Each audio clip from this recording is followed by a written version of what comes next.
ગુજરાત સ્થાપના દિન એટલે કે ગુજરાત ગૌરવ દિવસની સુરતમાં રાજ્ય કક્ષાની ઉજવણી કરાઈ હતી।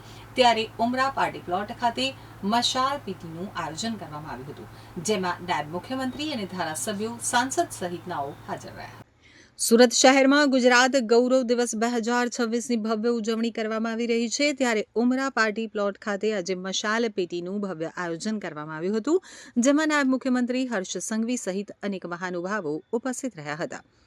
એસએમસી ગ્રાઉન્ડ ઉપર ગુજરાત પોલીસના જવાનો દ્વારા શાનદાર ફોર્મેશન, ટેટુ શો અને બેન્ડ પ્રદર્શન રજૂ કરવામાં આવ્યું હતું। મોટી સંખ્યામાં નગરજનોએ હાજરી આપી હતી અને આ ગૌરવશાળી દિવસની ઉજવણીમાં સહભાગી બન્યા હતા।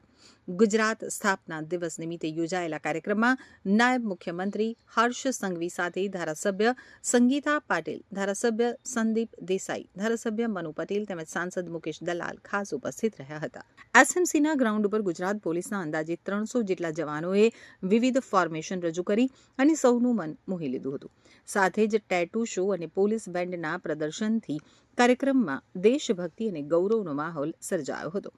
તો મોટી સંખ્યામાં નગરજનોએ હાજર રહી ગુજરાત ગૌરવ દિવસની ઉજવણીમાં જોડાયા હતા અને સમગ્ર કાર્યક્રમ ઉત્સાહ અને દેશપ્રેમના રંગમાં રંગાઈ ગયો હતો।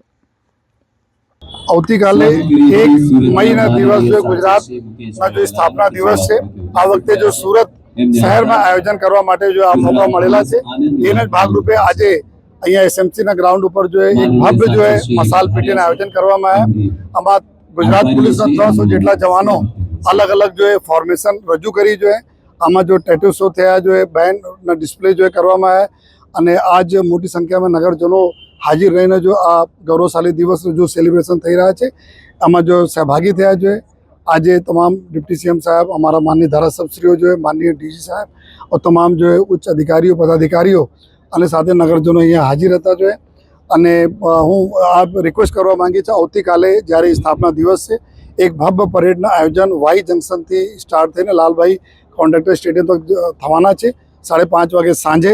તો બધા નગરજનોને અમારી રિક્વેસ્ટ પર છે, આપ આવો, આમાં જો सम्मिलित થાઓ और अपना गौरवशाली દિવસને બધા લોકો મળીને ઉજવીએ।